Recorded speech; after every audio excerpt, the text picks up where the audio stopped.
Good day, viewers at home. We have a question on probability. A bag contains 4 red balls and 6 white balls. 2 balls are picked one after the other without replacement. Find the probability of picking 2 red balls.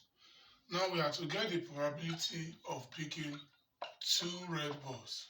That is probability, if you represent red with R. Probability of picking 2 red balls. We have 4 red balls.